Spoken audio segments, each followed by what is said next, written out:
গায়ত্রী বলে সুদীপা এত বড় একটা বিপদ থেকে ফিরে এসেছে, তাই তার জন্য বাড়িতে পুজো দেবে। আর এই সমস্ত পুজোর দায়িত্ব নেবে সুদীপা, পরমা, আদিত্য আর অভ্র। সবাই রাজি হয়ে যায়। এদিকে পরমা মনে মনে ভাবে, ঠিক আছে সুদীপা, পুজো অবধি আমি তোমাকে কিছুই বলবো না, পুজোর পরে আমি তোমাকে সমস্ত সত্যিটা জানাবো। তোমাকে জানানো যে খুবই দরকার। এরপর সুদীপা আর আদিত্য রেডি হয়। আদিত্য সুদীপার অনেক কাছাকাছি চলে আসে আর সুদীপাকে বলে, আমার আপনাকে কিছু বলার রয়েছে। যখন আপনি হসপিটালে ছিলেন তখন আমি আপনাকে বলতে চেয়েছিলাম, কিন্তু আমি এখন বলতে চাই। এরপর যেই বলতে যাবে তখনই অভি চলে আসে।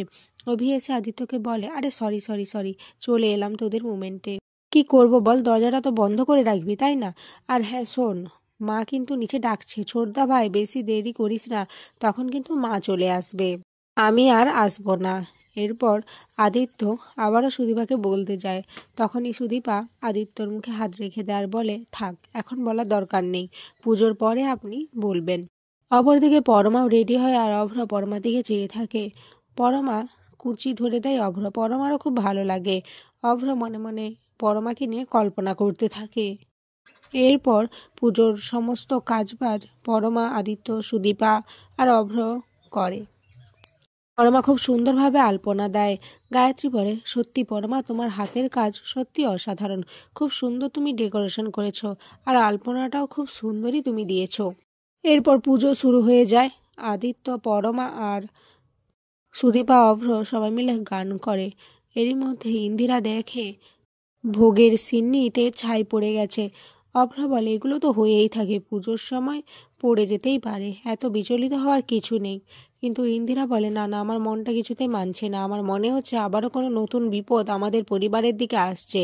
সুদীপা বলে, থাক না মা, এখন আর এসব কথা বলার দরকার নেই, ছাই পড়ে গেছে তো কি হয়েছে, ঠাকুরের পায়ে ছুঁয়ে দিলে দেখবে সব বিপদ কেটে যাবে।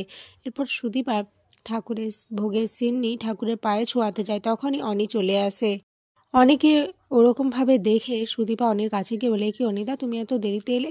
ঠিক আছে, তুমি চলে এসো, পুজোতে বসে পড়ো, হাত মুখ ধুয়ে, পুজো সবেই শুরু হয়েছে। অনি বলে, কিন্তু তুমি এখানে কি করছো সুদীপা, তোমার তো এখানে থাকার কথা নয়, আর তুমি কেন পুজোতে বসছো? সুদীপা বলে, আমি তোমার কথা কোনো বুঝতে পারছি না অনিতা, কি বলতে চাইছো তুমি, আমি পুজোতে বসলে কি হবে? ইন্দিরা, গায়ত্রীও একই কথা বলে। অনি বলে, আমি সবার সামনে তোমার সম্মান নষ্ট করতে চাই না সুদীপা। অনি তখন নিজের হাতে থাকা ছবিগুলো সবাইকে দেখায়। আদিত্য বলে, এসব তুই কী শুরু করেছিস, কেন করছিস এসব? অনি বলে, চুপ কর আদিত্য, চুপ কর, সমস্ত সত্যিটা আমি ভেবেছিলাম তোকে পরে বলবো, কিন্তু না, এই সুদীপা যা শুরু করেছে আমাকে এখনই বলতে হবে। এরপর রিতম আর সুদীপার কিছু ছবি বাড়ির সকলকে দেখায়। গায়ত্রী সুদীপাকে বলে, এসব কি সুদীপা? সুদীপাও অবাক হয়ে যায়, সে বলে, আমি এসব কিছু জানি না বড় মা। তখন অনি বলে, জানে না মানে? সবই জানে, তলে তলে জল খাচ্ছে ও। আমি এসব অনেকদিন আগেই দেখেছি, আর ছবিগুলো আমি নিজেই তুলেছিলাম। ভেবেছিলাম তোমাদের হয়তো দেখাবো না, কারণ আমাদের বাড়ির একটা মান সম্মান রয়েছে, কিন্তু না, আমি আর সহ্য করতে পারিনি, তাই সবাইকে আমি সত্যিটা জানিয়ে দিলাম। এদিকে সুদীপা কিছুই বুঝে উঠতে পারে না যে সে কি করবে।